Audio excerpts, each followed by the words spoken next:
एक समय चक्रवेन नाम के एक राजा हुए थे।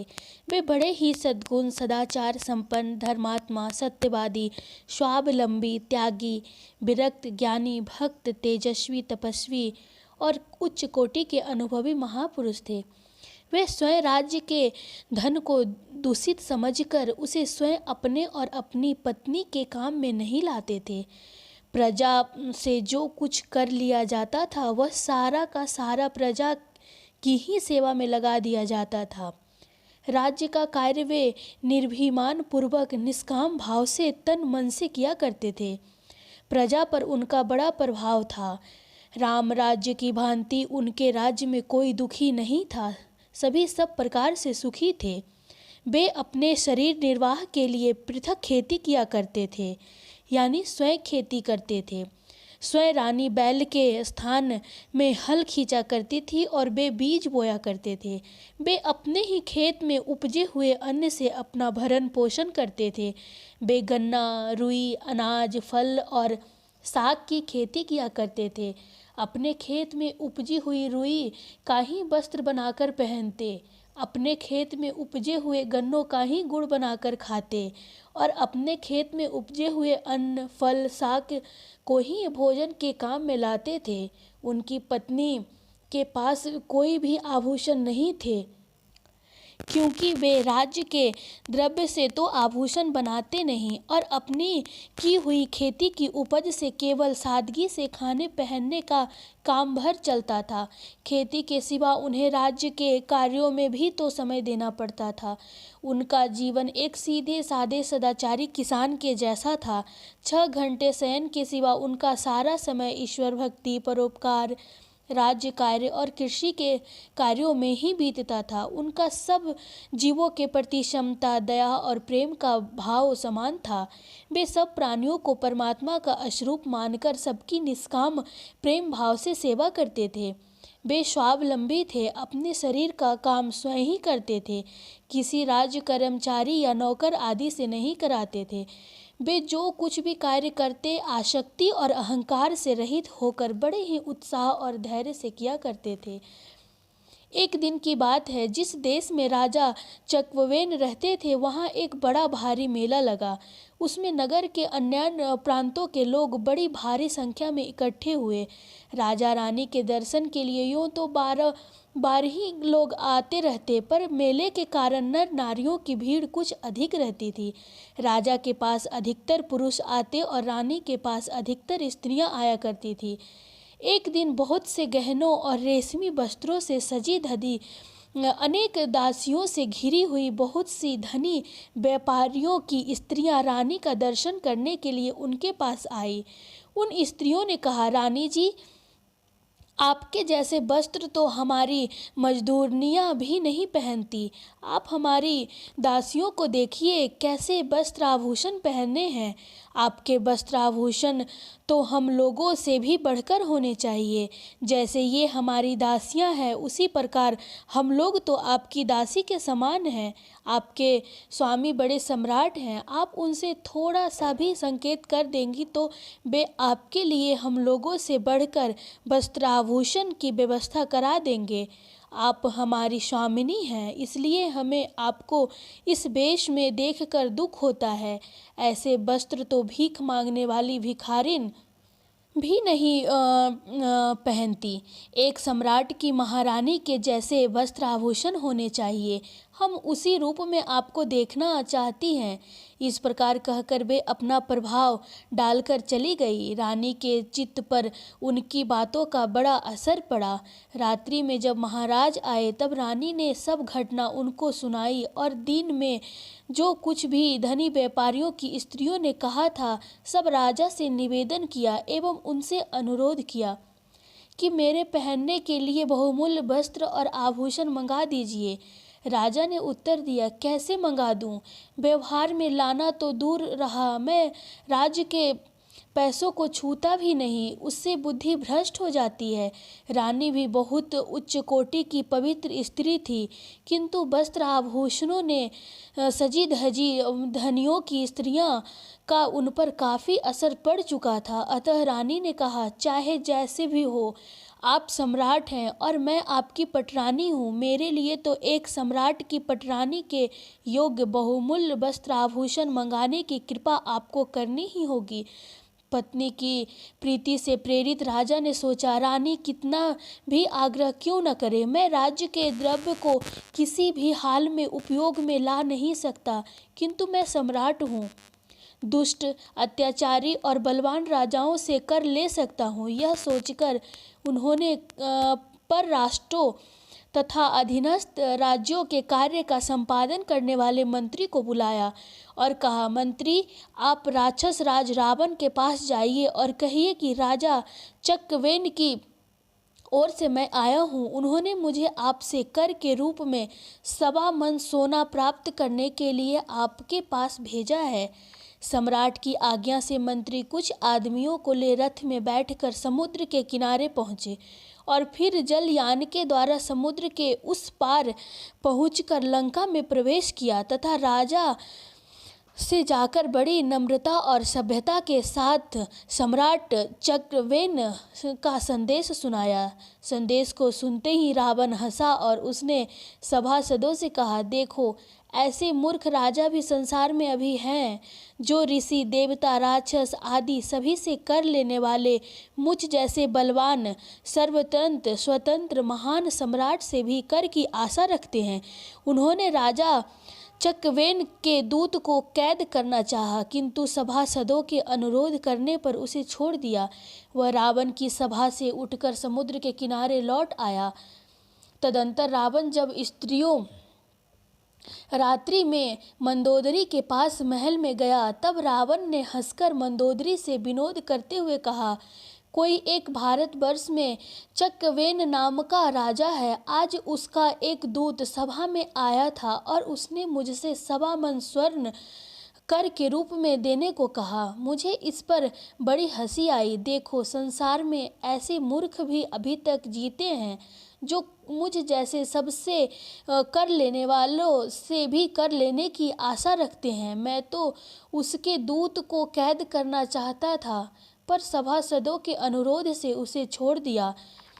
मंदोदरी ने दुख प्रकट करते हुए कहा, स्वामीन, आपने बहुत बुरा किया।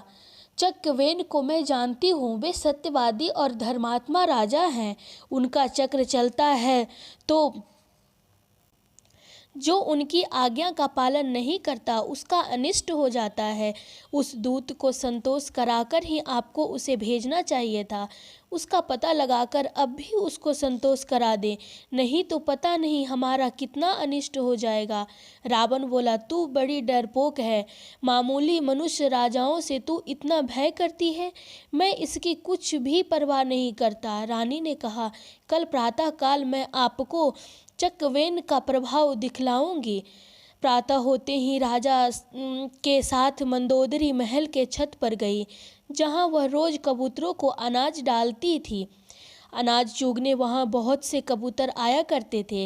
मंदोदरी ने दाने चुगते हुए पक्षियों से कहा, राजा रावण की दुहाई है, खबरदार दाने न चुगना, किंतु वे चुगते ही रहे। फिर रानी ने राजा से कहा, देखिए, आपके सम्मुख और आपकी दुहाई देने पर भी ये सब दाने चुगते ही रहे।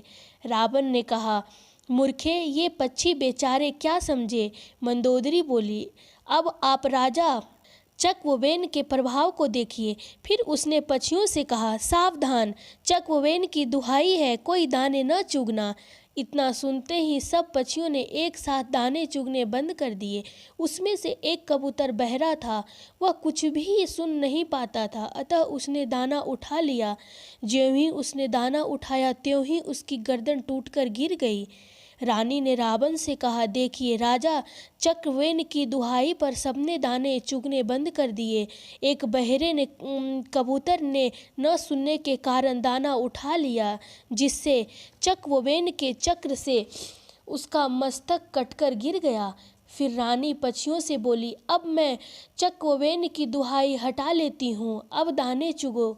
तुरंत सब पक्षी दाने चुगने लगे। रानी ने फिर कहा, जो तुम्हारे सम्मुख खड़े हैं उन राजा रावण की दुहाई है, कोई भी दाने न चुगना। किंतु राजा रावण के सामने रहते हुए भी किसी ने परवाह न की और वे दाने चुगते ही रहे। मंदोदरी ने रावण से कहा, देखिए, आपका इन पक्षियों पर कुछ भी असर नहीं होता, परंतु राजा चक्रवेन के प्रभाव पर विचार कीजिए, उनके सामने न रहते हुए भी उनका कितना असर है। रावण ने कहा, मालूम होता है तुम्हारी इसमें कोई माया है, नहीं तो ये पक्षी बेचारे क्या समझे। ऐसा कहकर रावण टाल मटोल करके राज्यसभा में चला गया। इधर राजा चक्रवेन के मंत्री ने समुद्र के किनारे एक नकली लंका की रचना की। उसने कज्जल के समान अत्यंत महीन मिट्टी को समुद्र के जल में घोलकर रबड़ी की तरह बना लिया तथा तट की जगह को चौरस बनाकर उस पर उस मिट्टी से एक छोटे आकार में नकली लंका की रचना की। धुली हुई मिट्टी की बूंदों को टपका टपका कर उसी से लंका के परकोटे, बुर्ज और दरवाजों आदि की रचना की। परकोटे के चारों ओर कंगुरे भी काटे गए एवं उस परकोटे के भीतर लंका की राजधानी और नगर के प्रसिद्ध बड़े बड़े मकानों को भी छोटे छोटे आकार में रचना करके दिखाया गया। इन सब की रचना करने के बाद वह पुनः रावण की सभा में गया। उसे देखकर रावण चौंक उठा और उससे बोला, क्यों जी, तुम फिर यहाँ किस लिए आए हो। उसने कहा, मैं आपको एक कौतूहल दिखलाना चाहता हूँ, आप मेरे साथ समुद्र तट पर चलिए। रावण कौतूहल देखने को उत्सुक हो गया और कुछ सभासदों को साथ लेकर समुद्र तट पर गया, जहाँ उस मंत्री ने छोटे आकार में नकली लंका की रचना की थी। उसने रावण से पूछा, देखिए, यह ठीक ठीक आपकी लंका की नकल है ना। रावण ने उसकी अद्भुत कारीगरी देखी और कहा, ठीक है, क्या यही दिखाने के लिए तुम मुझे यहाँ लाए थे। मंत्री ने बोला, नहीं नहीं, इस लंका से आपको मैं एक कौतूहल दिखाता हूँ। देखिए, लंका के पूर्व का परकोटा, दरवाजा, बुर्ज और कंगूरे साफ साफ ज्यों के त्यों दिख रहे हैं ना। रावण ने कहा, दिख रहे हैं। मंत्री ने कहा, मेरी रची हुई लंका के पूर्व द्वार के कंगूरों को मैं राजा चक्रवेन की दुहाई देकर गिराता हूँ। इसके साथ ही आप अपनी लंका के पूर्व द्वार के कंगूरे गिरते हुए देखेंगे। इतना कहकर मंत्री ने राजा चक्रवेन की दुहाई है कहकर अपनी रची लंका के पूर्व द्वार के कंगूरे गिरा दिए। उनके गिरने के साथ साथ ही रावण को असली लंका के पूर्व द्वार के कंगूरे गिरते हुए दिखाई दिए। यह देखकर रावण को बड़ा आश्चर्य हुआ। इसके बाद दूत ने कहा, अब मैं अपनी रची हुई लंका के पूर्व के परकोटे के द्वार के आस पास की चारों बुर्जें मिटाता हूँ। इसके साथ ही साथ अपनी असली लंका की बुर्जों को भी मिटती हुई देखेंगे। यह कहकर उसने चक्रवेन की दुहाई देकर अपनी बनाई मिट्टी की लंका की बुर्जें मिटा दी। उसके साथ ही रावण की असली लंका के पूर्व द्वार की बुर्जें भी चकनाचूर होकर नष्ट हो गई। यह देखकर रावण को बहुत ही आश्चर्य हुआ और उसे मंदोदरी की कही हुई बात याद आ गई। तदंतर राजा चक्रवेन के मंत्री ने कहा, राजन, आप यदि 1.25 मन सोना कर के रूप में नहीं देंगे तो भी राजा चक्रवेन को आपसे युद्ध करने की आवश्यकता नहीं पड़ेगी। राजा चक्रवेन के प्रभाव का चक्र चलता है। मैं अकेले ही आपकी लंका को नष्ट भ्रष्ट करने के लिए काफ़ी हूँ। अभी राजा चक्रवेन की दुहाई देकर आपकी लंका को क्षण मात्र में एक हाथ के झटके से नष्ट किए देता हूँ। आप उस लंका की रक्षा कर सके तो करें। यदि आपको लंका की रक्षा करनी हो तो कर के रूप में 1.25 मन सोना दे दीजिए। इसके सिवा और कोई उपाय नहीं है। रावण ने सोचा, मेरे देखते देखते क्षण मात्र में पूर्व द्वार के कंगूरे और चारों बुर्जें गिर गई, जो धातु निर्मित और बहुत ही मजबूत थी। इसी प्रकार इस सारी लंका को नष्ट करना इसके बाएं हाथ का खेल है। यह सोचकर रावण ने 1.25 मन सोना कर के रूप में देना स्वीकार कर लिया और मंत्री से कहा, चलो मैं आपको 1.25 मन सोना दे देता हूँ। तत्पश्चात उसे 1.25 मन सोना देकर विदा किया। मंत्री 1.25 मन सोना लेकर राजा चकवेन के पास वापस लौट आया। उसने राजा रानी के पास जाकर उनके सामने 1.25 मन सोना रख दिया और कहा, आपकी आज्ञा से रावण से कर के रूप में 1.25 मन सोना ले आया हूँ। राजा के यह पूछने पर कि तुमने यह सोना कैसे प्राप्त किया, उसने आदोपांत सारी घटना उनको कह सुनाई। यह घटना सुनकर रानी को बड़ा आश्चर्य हुआ और उस पर इसका बड़ा प्रभाव पड़ा। उसने राजा से पूछा, यह क्या बात है? राजा ने कहा, हम लोग स्वावलंबी होकर परिश्रम पूर्वक खेती करके अपना निर्वाह करते हैं हुए वैराग्य और त्याग पूर्वक अपना जीवन बिताते हैं और निष्काम भाव से प्रजा के धन को प्रजा की सेवा में ही लगा देते हैं। अपने व्यक्तिगत कार्य के लिए राज्य के पैसों को छूते तक भी नहीं, इसका यह प्रभाव है। यह सुनकर रानी का दिल बदल गया। रानी बोली, स्वामिन, मैं बहुमूल्य वस्त्र आभूषण नहीं पहनूंगी। जिस प्रकार अब तक नियम से रहती आई हूँ वैसी ही रहूंगी, कुछ भी परिवर्तन नहीं करूंगी। धनी व्यवसायियों की स्त्रियों के कुसंग से मेरी बुद्धि त्याग, वैराग्य और धर्म से विचलित हो गई थी, किंतु अब उनके संग का मुझ पर कोई असर नहीं रह गया है। मैंने आपसे जो कुछ दुराग्रह किया उसके लिए मैं क्षमा प्रार्थना करती हूँ। मेरे अपराध को आप क्षमा करें और इस स्वर्ण को वापस लौटा दें। राजा ने उसकी बात मानकर मंत्री से कहा कि मंत्री, इस पर जो कुसंग का असर पड़ा था वह ईश्वर की कृपा से दूर हो गया है। अब इस धन को जहाँ से तुम लाए थे वहीं वापस कर दो। राजा की आज्ञा होते ही मंत्री वह स्वर्ण लेकर लंकापति रावण के पास पुनः गया और सभा में जाकर बोला, महाराज चकवेन ने आपका यह स्वर्ण वापस लौटा दिया है।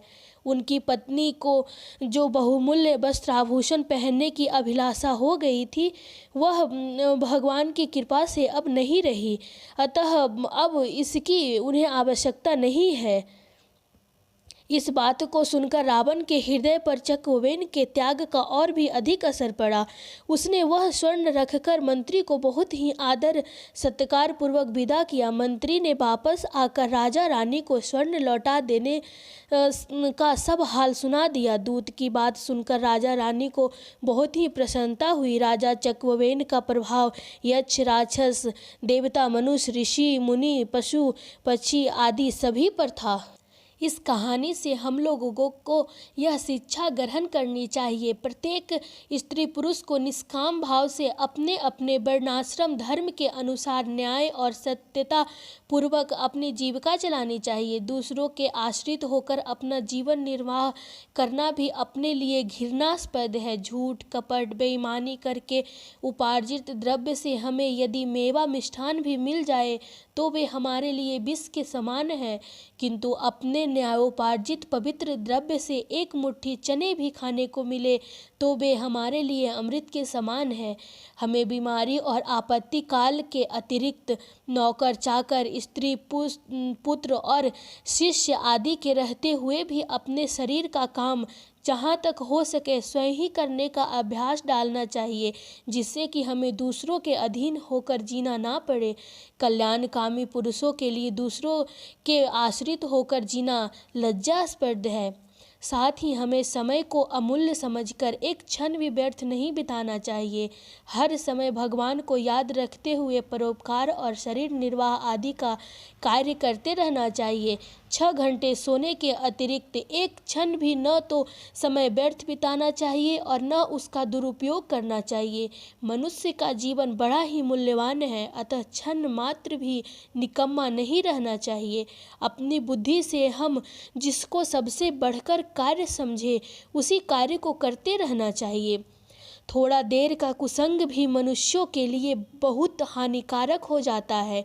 इस बात को ध्यान में रखकर नास्तिक, नीच, प्रमादी, भोगी, पापी, निकम्मे, आलसी, दूसरों पर निर्भर रहकर जीवन निर्वाह करने वाले, बहुमूल्य वस्त्र आभूषण धारण करने वाले, खेल, तमाशा और मादक वस्तुओं का सेवन करने वाले दुर्व्यसनी स्त्री या पुरुषों का कभी भूलकर क्षण मात्र भी संग नहीं करना चाहिए। और प्रमाद, आलस्य, निद्रा, भय, उद्वेग, राग, द्वेष, अहंकार और दुर्व्यसन आदि से रहित होकर अपना जीवन विवेक, वैराग्य, त्याग और संयम पूर्वक निष्काम भाव से भजन, ध्यान, सत्संग, स्वाध्याय में ही बिताना चाहिए तथा संपूर्ण प्राणी मात्र को परमात्मा का स्वरूप समझकर आसक्ति और अहंकार से रहित होकर निष्काम भाव पूर्वक तन मन से सबकी सेवा करनी चाहिए एवं सब पर समान भाव से